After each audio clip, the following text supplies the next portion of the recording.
Soy Alejandro Zambra, escritor. Es nuevo viajar, ¿no?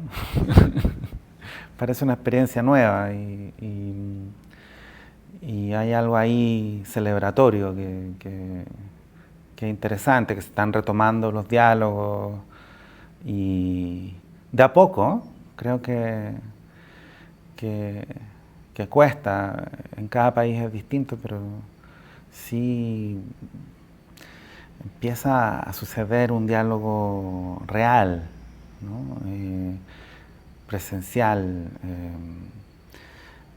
con discusiones que tienen pliegues y vueltas y que tienen esa calidez y esa intensidad que creo que todos echábamos de menos, ¿no? Yo vivo fuera de Chile hace 6 años y enfatizo siempre eso porque no quisiera transformarme en ese chileno que vive afuera y supone que lo entiende todo, ¿no? O sea, creo que hay parte de la experiencia que es imposible de sentir,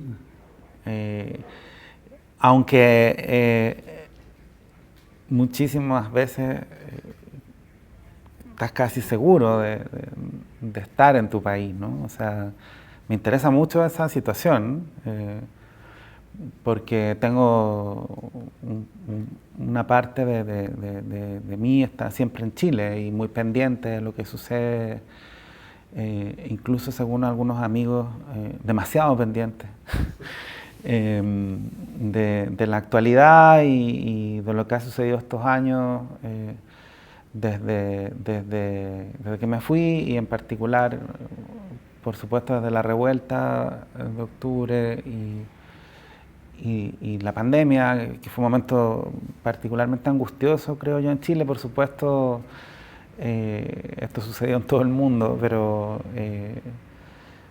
a la distancia me parece que había algo específico en la angustia chilena, porque bueno, porque sucedió inmediatamente después del estallido y hubo un momento en que sí había una revinculación, ¿no? Del entramado social, una búsqueda conjunta, emocionante, un sentimiento de encuentro y de debate muy intenso, polifónico, y todo eso se acabó de repente, de un día para otro, como si hubiera sido un juego y los papás hubieran dicho éntrense, ¿no? O sea, se acabó, hay que encerrarse. Entonces creo que ese doble movimiento estamos lejos todavía de poder entenderlo. Lo que quiero decir es que, claro, vivo fuera, veo esto desde lejos, no sé qué provecho podría obtener de esa distancia, ¿no? Porque echo de menos a mi país y no. Pero sí, cuando escucho algunos análisis con los que estoy de acuerdo respecto de lo que ha sucedido y estas aparentes contradicciones, suelo echar en falta la mención de la pandemia. Y por motivos obvios, nadie quiere hablar de la pandemia en ninguna parte del mundo, ¿no? Es una palabra prohibida casi, porque todos la pasamos muy mal. Creo que en Chile particularmente mal, ¿no? Pero si estuviéramos hablando de una persona y no de un país, y esa persona estuviera en terapia, creo que el terapeuta insistiría una y otra vez en lo que sucedió entre esos meses, ¿no? Desde salir y reencontrarse y discutir y pedir y discutirse incluso interiormente responsabilidades, al momento en que hubo que encerrarse y cerrar precipitadamente un proceso. O bueno, si quieres otra imagen, de pronto se habla de la convención, del texto constitucional que se rechazó, y se habla de todo lo que ha sucedido sin mencionar la pandemia, digo. Pero si hubiera que hacer la película, todo esto sucedió con todos los personajes que salen en esta película estarían con mascarilla durante toda la película, ¿no? O sea, los 90, bueno, creo que esta tendría que ser una película más larga, ¿no? De 3 horas, de 5 horas, no sé. Entonces, alguna función cumpliría en esa historia la mascarilla, ¿no? No podría yo decir que lo entiendo, tampoco que es incomprensible.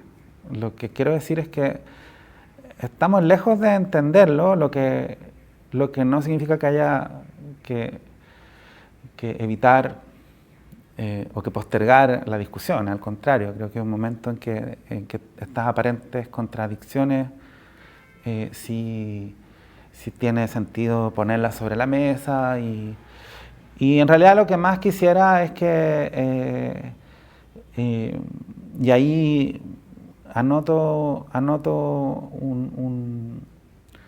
una rayita a favor de la esperanza, que todo esto se sintonizara hacia el diálogo, digamos, pase lo que pase, ¿no? O sea, que creo que hay algo corrosivo que tendría que de algún modo dar lugar a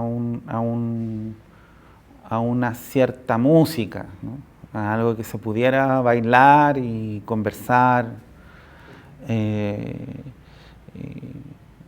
O sea, mi esperanza está ligada a eso, ¿no? Así, a que todos estos movimientos contradictorios de pronto seamos capaces de mirarlos con una cierta distancia, pero quizá mínima,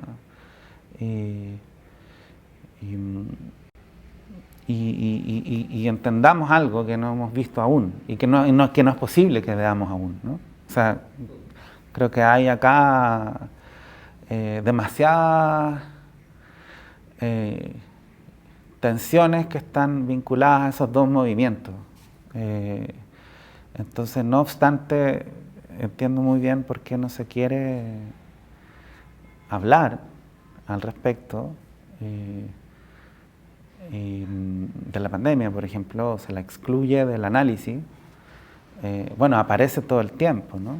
Aparece, por ejemplo, una discusión sobre la educación. Entonces, bueno, inevitablemente te refieres a qué sucedió con la educación durante la pandemia, la economía, lo mismo, ¿no? O sea, vamos a estar mucho tiempo hablando de eso. Hay una zona segura en la literatura que más o menos habitamos, ¿no? Pero de la que a diario salimos, ¿no? Damos un paso fuera, 2 pasos fuera, 10 pasos fuera de esa zona segura, y fuera de esa zona tienes que explicar, por ejemplo, para qué sirve la literatura, qué es la literatura, y creo que muchos reaccionan con desagrado, porque, claro, hemos vivido ya muchos años explicando en qué consiste, pero quizás hay algo que no hemos definido bien, ¿no? Entonces, por ejemplo, todas estas contradicciones de las que hablamos, la literatura las enfrenta de forma directa. Lo que no quiere decir que la literatura hable literalmente de lo que sucede, sino que está recorrida. Lo que quiero decir es que ahí hay algo que se puede resolver en la medida en que no aspira a ser resuelto, ¿no?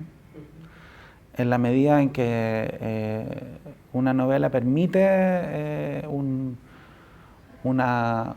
espacio de discusión que no está regido por la competencia, incluso por el me gusta, no me gusta, por el pulgar arriba, pulgar abajo, ¿no? O sea, hay algo ahí que los textos literarios enfrentan, así, de forma... Y yo he pensado también, hay un sector de la... En todas las ciudades, en todos los pueblos, hay un sector en que hay varias discusiones que creemos haber sostenido, ¿no?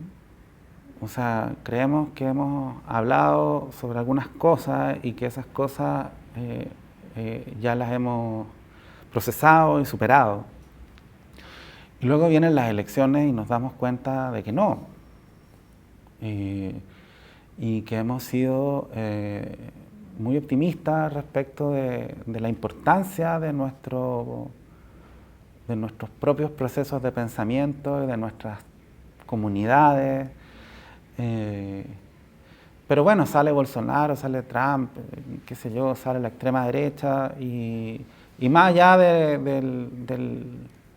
incluso del posicionamiento político estricto, hay algo ahí que resulta decepcionante, pero que está bien que discutamos internamente. O sea, de pronto estos mismos seminarios o estos mismos encuentros estuvieron mal planteados. No eran tan alegres las conclusiones que deberíamos haber sacado, ¿no? O sea, lo digo autocríticamente, o sea, hay ahí algo que las comunidades donde prevalece, qué sé yo, el debate, tal vez no hemos hecho bien o no hemos sabido mostrar, ¿no? O sea, entonces ahí, por ejemplo, me interesa mucho el paternalismo. Ahí hay algo, ¿no? En la arrogancia, el paternalismo, la inocencia. ¿Cómo le explicas tu trabajo a un niño, ¿no? Parece que es más fácil explicarle tu trabajo a un niño que explicárselo a otro adulto, porque supone que ese adulto ya debería saber en qué consiste tu trabajo.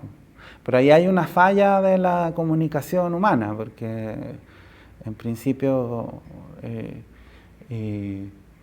supones que hay como un cierto orden, ¿no? En el que tu trabajo existe, ¿no? Pero tenemos trabajos cuya existencia es discutible, ¿no? ¿Qué es un escritor? Bueno, alguien que está escribiendo libros. Ok, esa imagen la fomentan algunos escritores que cuando aparecen en público dicen, bueno, yo escribo tantas palabras al día y cada 2 años publico un libro y me dedico a promocionarlo. Bueno, digan o no digan la verdad es que esa es cierta clase de escritor, digamos. Hay otros que nos damos más vueltas, que más bien intentamos nunca perder el derecho a equivocarnos y que adoramos algo que es bastante importante de la creación literaria y que siempre se esconde, y es que escribir es escribir mal, ¿no? Escribir es construir una segunda intensidad paralela a la vida y eso cumple funciones cotidianas. Pero claro, la primera frase es una mala frase y luego al día siguiente la perfecciona, juega. Hay un espacio ahí que no resulta tan productivo, ¿no? Entonces hay una apuesta por el ocio, no por el negocio. Lo conecto con lo anterior. Yo tuve esa suerte de que la escritura para mí fuera una experiencia temprana vinculada al juego y se convirtiera muy pronto en un hábito. Entonces, nunca me pregunté de cara a la paternidad si iba o no a escribir al respecto. Por supuesto que iba a escribir. ¿Cómo no iba a escribir sobre una experiencia de esa índole, ¿no? Y quería yo que no rivalizara la paternidad y la literatura no rivalizaran. No, había leído ya demasiadas historias en que los niños recordaban la necesidad de silencio. El papá está escribiendo, ¿no? Silencio, el papá está escribiendo. Y entonces no quería yo que sucediera eso, sino más bien, ya que está incorporada la escritura a lo doméstico, por lo general los escritores y sobre todo las escritoras, tenemos espacios de escritura dentro de la casa, ¿no? Entonces le quitamos un pedacito a la casa y yo quería que eso estuviera, que fuera parte de la experiencia completa del espacio, ¿no? Y entonces no me pregunté mucho por qué voy a escribir esto. Creo que en realidad es natural hacerse esas preguntas siempre porque está el tiempo, ¿no? La dictadura del tiempo cronológico. Pero claro, yo tuve desde chico esta suerte del hábito, ¿no? Entonces hay un espacio para la escritura siempre en la vida cotidiana. Y más bien la pregunta luego es ¿por qué publicar? No por qué escribir. Y por qué publicar creo que empezó a hacerse nítido